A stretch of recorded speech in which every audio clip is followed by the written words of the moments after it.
Howdy folks, how we going?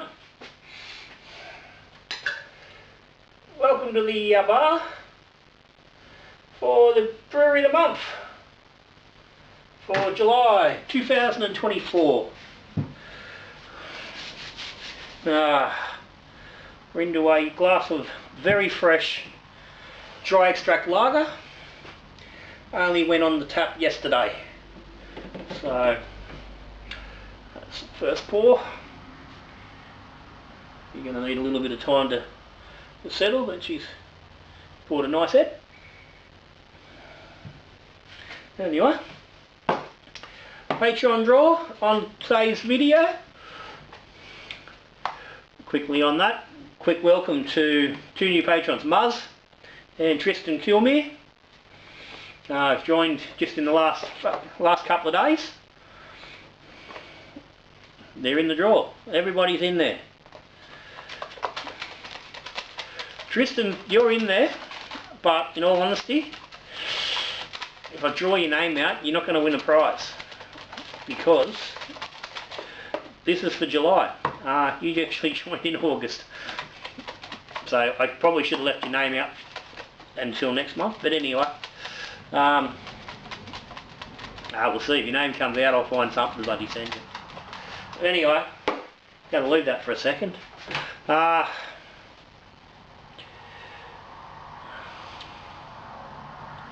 gotten back to doing the actual Brewery of the Month. I'm actually getting through a whole brewery in the month and not too much on the other side. So I sort of gone full circle.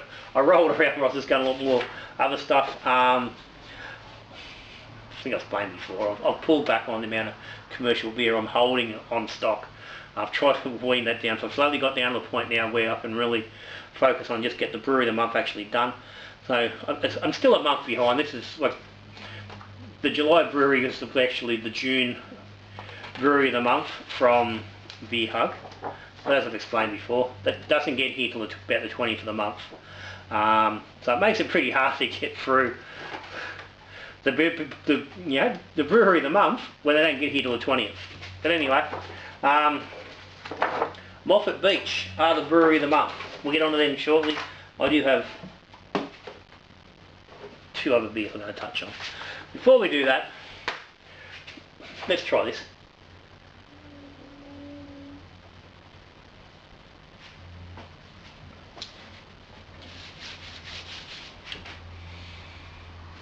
Okay. That's not too bad. That's going to come along nicely. But anyway, here we go. Third name out today for something different.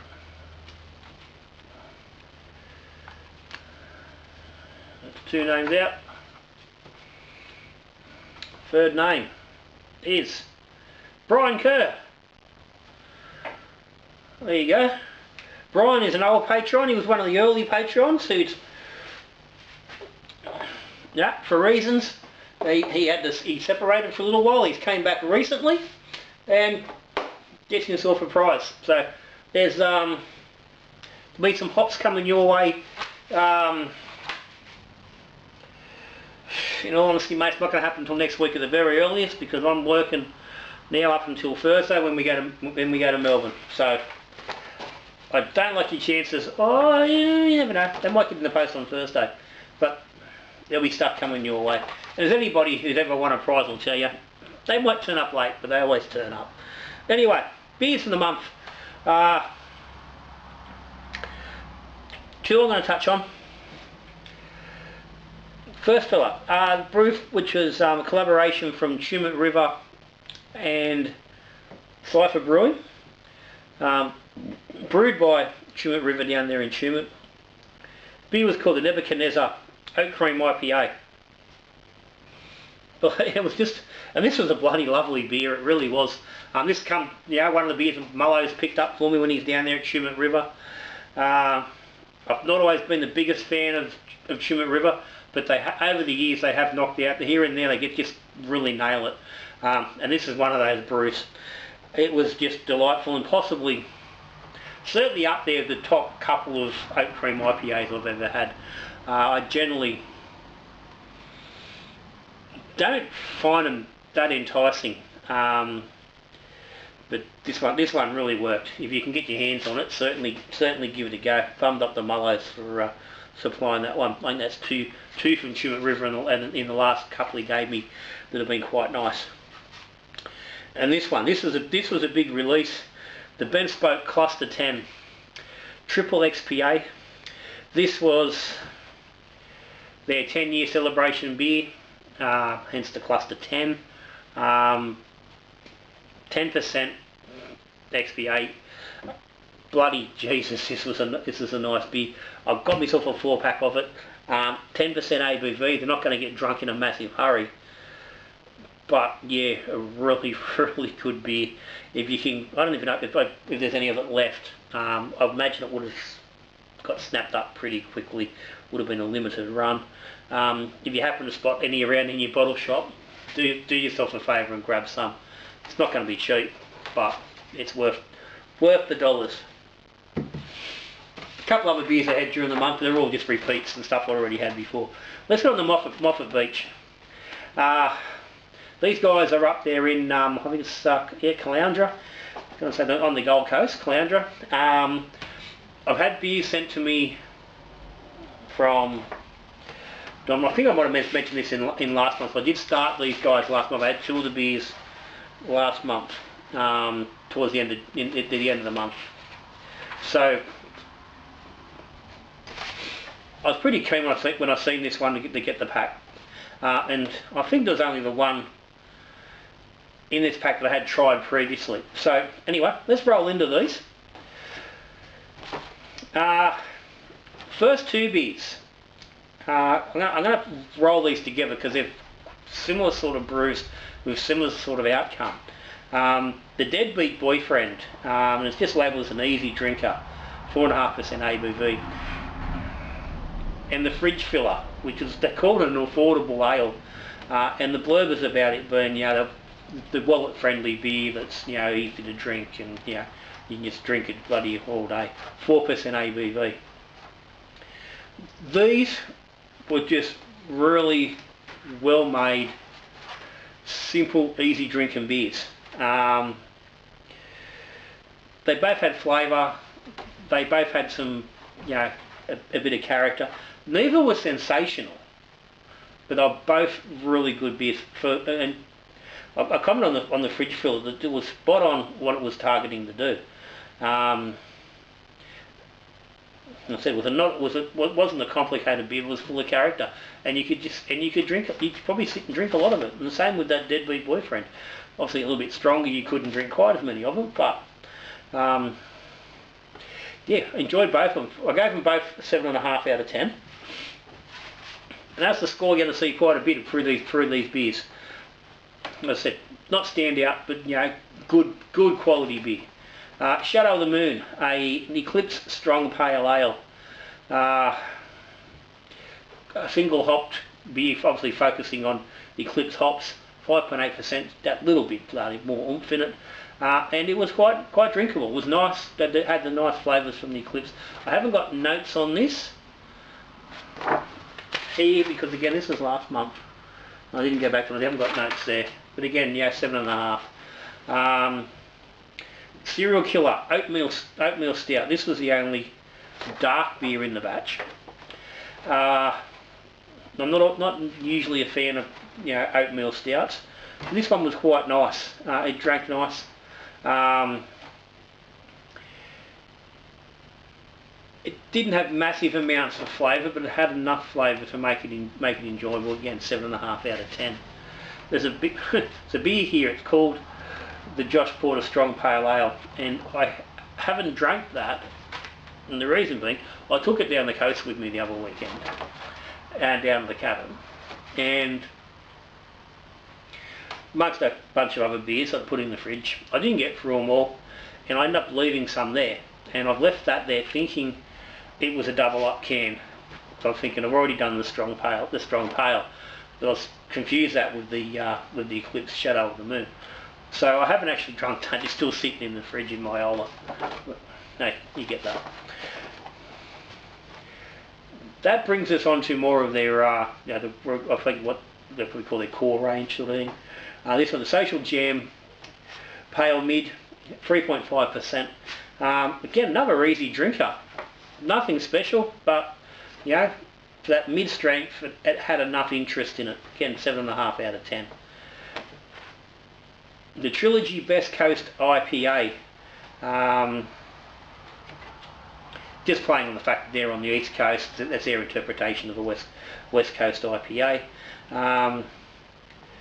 This was nice. This was the beer of the pack.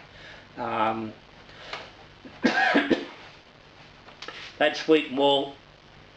It had, you know, nice punchy citrus note. Had some piney highlights in there. Had a little bit of dank playing with it. You know, it was basically everything you want in a West Coast IPA, and it's done really well. Again, not pushing any great sensational levels, but a little bit more than your average sort of thing. Well, you know, it was a nicely made beer. This fella, now the Moff Summer Ale, that's what's on the cans, locked up as a summer ale. I drank it and you know, looked at it as that as I was tasting it. This was quite nice. I got it sharp and bitey, crisp and fresh. You know from the channel, I like me summer ale. I brew one most summers. 4.5%er. Gave it 7.5 out of 10. But what I found interesting was when I actually went on to Untapped, Moffat Beach have this listed as a session IPA.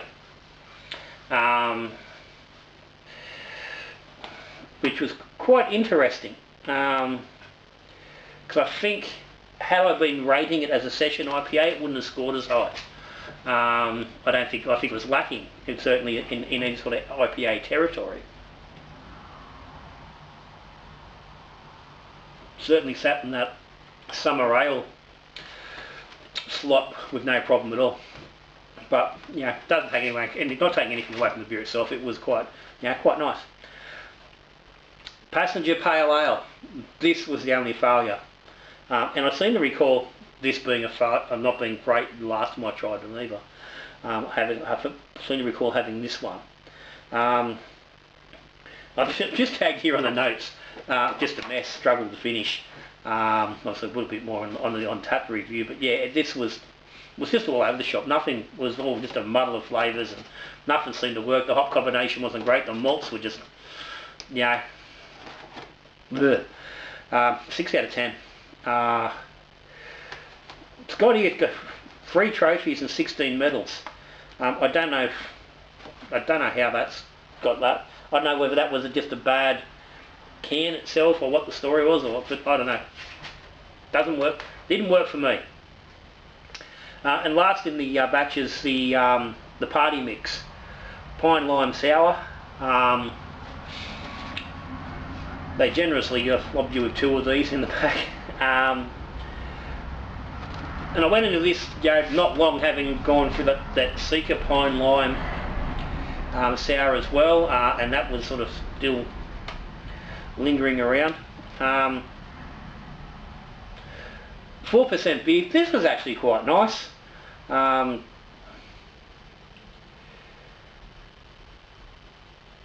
It had the pine lime notes. It was very, you know, evident, without having that ice cream or the vanilla sort of notes, which I was expecting.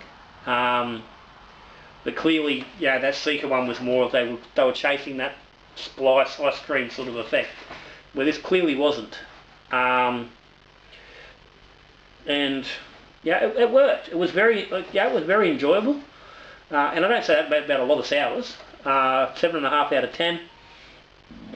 Again, which is for me, it's a decent score for a sour. Not many sours score, you know, that. But yeah. So overall, Moffat Beach, you know, there was 7.5 on just about every beer. 1.8, 1.6.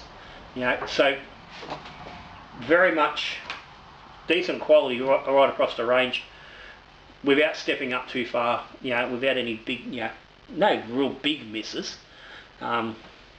Yeah, out of, you know, 10 beers, to only have one that I didn't really enjoy, that's not bad. that doesn't happen too much. So yeah, give them a try if you get a chance. They winning trophies left, right, and centre. Like these beers, all but all of them. There's only one or two. Only 2 beers here that haven't won trophies or awards. Everything else is. I think they've won like best new brewery recently. They've run, brewery of the year in Queensland and stuff like that. But try them out if you get a chance. They're probably getting a little bit easier to find. But anyway, that's Brewery of the Month done. So we go on for August. The Brewery of the Month for August is, here we go, fucking brain fart, Helios Brewing, who are also up there in Queensland.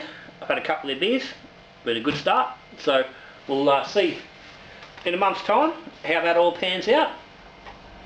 Beers are continuing. There's lots of tasting vids to come in the next few weeks.